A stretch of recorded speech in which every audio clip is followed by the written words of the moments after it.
त्र्यंबकं यजामहे सुगंधिं पुष्टिवर्धनम् उर्वारुकमिव बन्धनान् मृत्योर्मुक्षीयमामृता।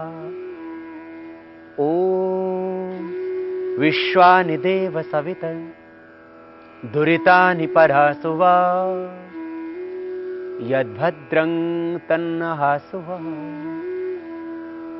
ॐ असतो मा सद्गमय तमसो मा ज्योतिर्गमय मृत्योर्मा अमृतं गमय।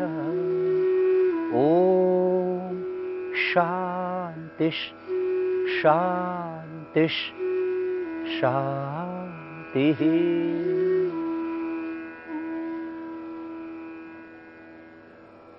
मोटापा और मोटापे के लिए योगाभ्यास कैसे कर सकते हैं आप? ओबेसिटी को योग के द्वारा कंट्रोल।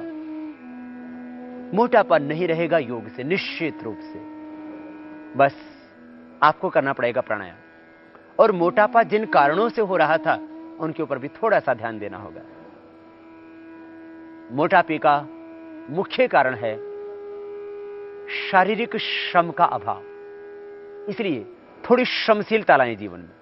थोड़ी देर प्राणायाम करना प्रारंभ करें पहले, फिर धीरे धीरे अभ्यास आपका बढ़ेगा तो आप और अधिक लंबे समय तक कर सकेंगे।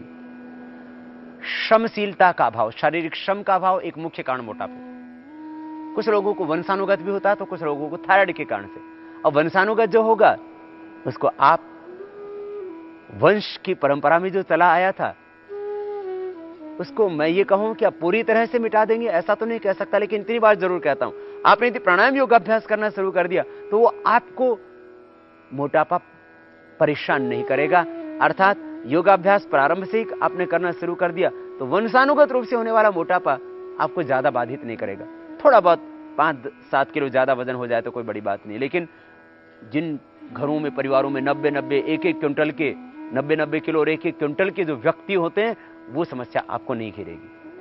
ज्यादा खाना भी मोटापे का कारण है। मोटापे का एक कारण ज्यादा खाना, बार बार खाना। भूख से कम खाएं हमेशा आप। सुबह उठ करके पानी जरूर पिएं आप, और खाने के 1 घंटे बाद पानी पिएं। मीठे का प्रयोग ज्यादा ना करें आप। घी और मीठा ये दोनों ही मोटापे को बढ़ाते हैं, इनसे भी बचें। पूरे विश्व के अंदर 20 से 40% युवा मोटापे की चपेट में है।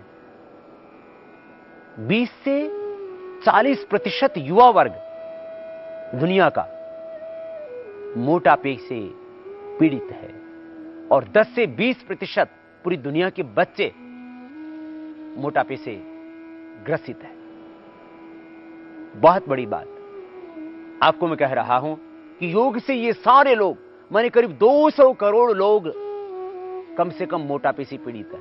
और यूं देखा जाए तो वो थोड़े लोग होंगे, कम से कम वो जो संपन्न है, जो समृद्ध हैं, शहरों के लोग हैं, बहुत थोड़े लोग ऐसे होंगे जिनको वजन बढ़ाने की जरूरत है। अन्यथा ऐसे लोग मिलेंगे जिनको घटाने की आवश्यकता है। अब यदि वजन किसी का कम ही हो तो योगाभ्यास करना, कपालभाति, प्राणायाम और ये संपूर्ण योगाभ्यास से आपका पाचन तंत्र अच्छा होगा। और आप अश्वगंधा चूर्ण 1-1 चम्मच खा लेना तो आपका वजन यदि कम है तो नॉर्मल हो जाएगा। अब बढ़े हुए वजन के लिए अश्वगंधा चूर्ण नहीं, इसके लिए अश्वगंधा के पत्ते होंगे, हम बाद में बताएंगे। पहले आपको बताते हैं योगाभ्यास।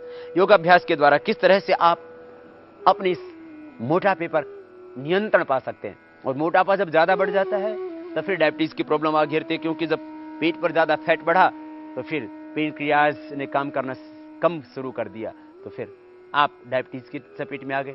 मोटापा जब बढ़ा तो फिर घुटनों पर ओवरलोड हुआ। मोटापा के कारण से फिर अर्थराइटिस की प्रॉब्लम हो जाती है। मोटापे के कारण से हार्ट की प्रॉब्लम हो जाती है। मोटापे के कारण से डायबिटीज की प्रॉब्लम, मोटापे के कारण से फिर आपको डिप्रेशन आने लगता है, क्योंकि जब आप औरों से ज्यादा मोटे जाते, ठीक से काम नहीं कर पाते, घर में भी डांट पड़ती है और खुद भी ऐसा लगता है हम असहाय से हो गए।